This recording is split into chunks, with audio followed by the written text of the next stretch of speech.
Hey guys, as this year draws to a close, I have been thinking a bit about job satisfaction lately, and more specifically, I have been reflecting on how appreciative and blessed and fortunate I feel to love what I do as an online piano instructor. Now, when I was getting my music degree, I didn't necessarily think, oh, I hope I become an online piano instructor one day. That sounds awesome.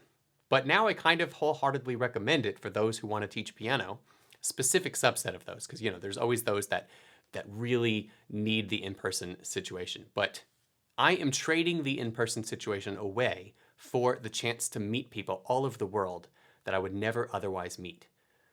And these people are usually working professionals. These people are usually retired at the end of a very long, impressive career.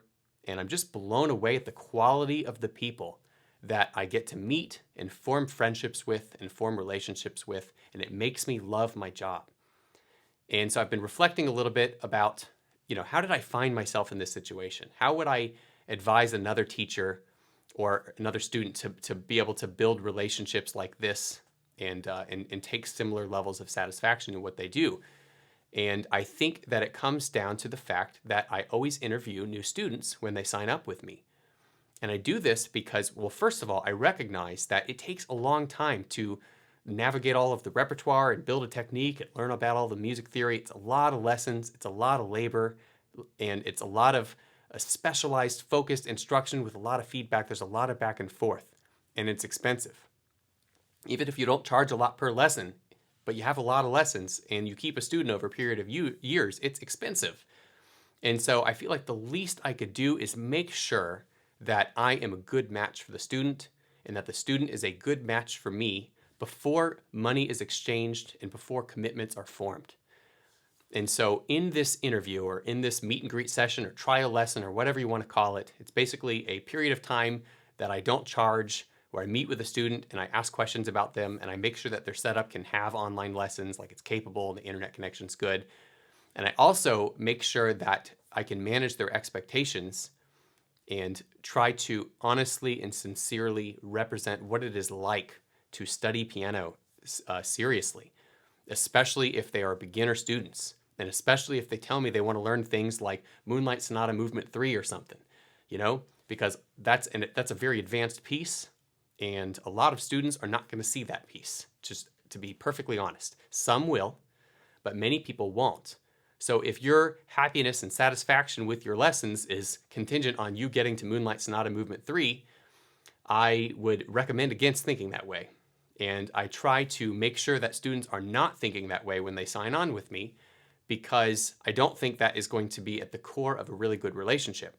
What I do feel like is going to be the core of a good relationship and a fruitful relationship between a student and a teacher is that the process of studying piano, the process of learning new things, the process of being exposed to music that you've never heard and translating it off the page and figuring it out and developing all of those skills, that process is very enjoyable.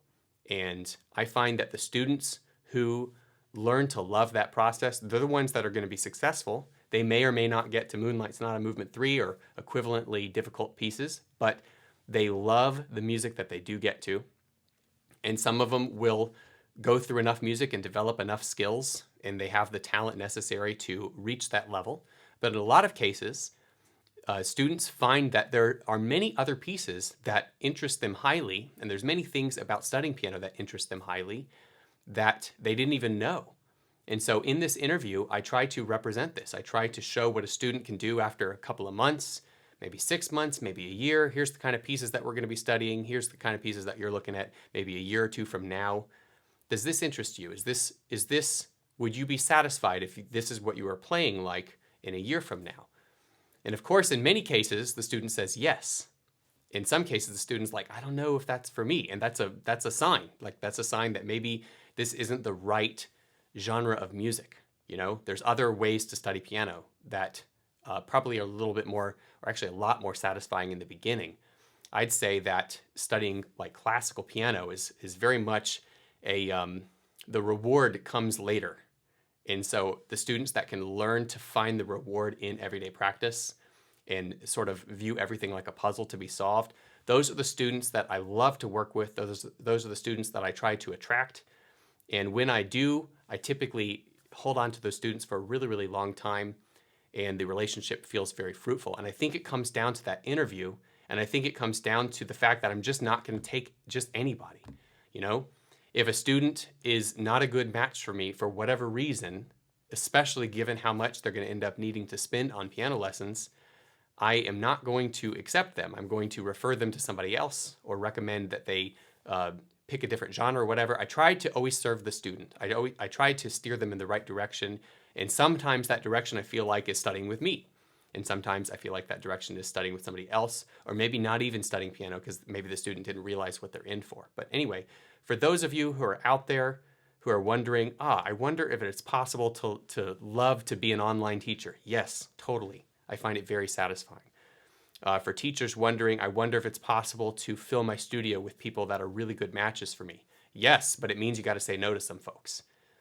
And I think that having a no charge, casual interview is kind of core to all of this. I think it's one of the most important strategies or decisions that I've made is to always have one of these free meet and greet sessions or whatever, even if it means sometimes my time's going to get wasted a little bit. I mean, honestly, if you think about a student who studies with me for years, I could waste a lot of time and still come out ahead if I land one of those students every now and then. And that's most all my students. So I'm very satisfied. I've been reflecting on these things lately. And I really, really like the folks that I work with. Of course, I'm always looking for more folks. So feel free to check out my site if you are interested.